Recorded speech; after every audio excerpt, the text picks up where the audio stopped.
Quem, quem mandou o áudio aí foi um dos meus alunos, o Thiago. Ele é muito bom de Bíblia, igual você. Decora assim, os versículos bíblicos.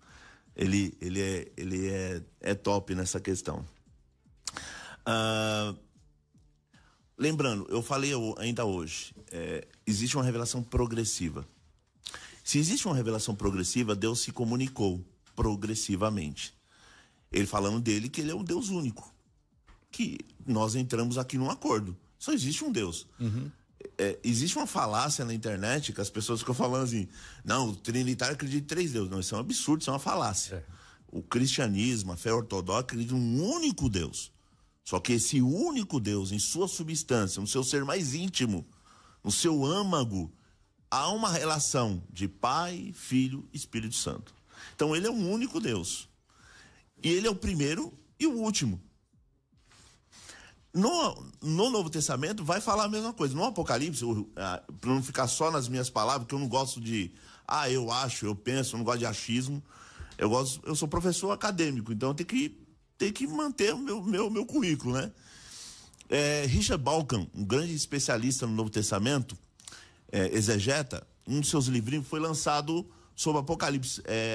Depois eu vou querer a graninha aí, a indicação de livro. São um dos maiores indicadores de livro e não ganha um tostão, mas Thomas Nelson Brasil lançou um livro sobre Apocalipse do Richard Dawkins, só tinha em inglês.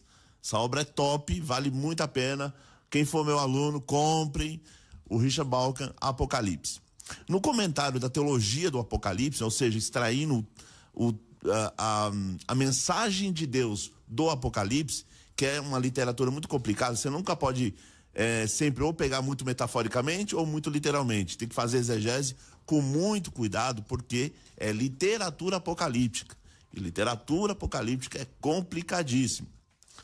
O Richard Dawkins vai dizer o seguinte: tem passagem no Apocalipse que diz: eu sou o alfa e o ômega, o princípio e o fim. Está falando de Jesus. Mas tem hora que é Deus que está falando: eu sou o alfa e o ômega, o princípio e o fim. Ou seja, mais uma vez, apontando para não só um único Deus, mas apontando que Jesus é Deus e distinto do Pai. Uma coisa importante aqui para ser salientado, aliás, em primeiro lugar, um abraço aí para o Thiago, salientar aqui que, com todo respeito, mais uma vez, ao meu irmão que está aqui, você coloca muitos textos esparsos. Um texto ali, um texto aqui, tenta grudar e forma parecendo como se fosse um monstro. Assim, sabe? Um monstro, assim, cheio de textos. E dá um ar de erudição e tudo mais. Só que isso é complicado, porque não tem exegese. O que é exegese?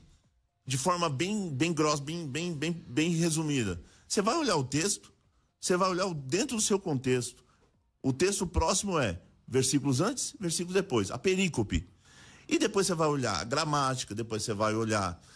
Você pode olhar dentro da gramática se tem hipérbole, né? Se for o Antigo Testamento, se tem hebraísmo, entendeu? Então você tem que olhar tudo isso, o contexto cultural, você vai levar tudo isso em conta para depois extrair a teologia do texto.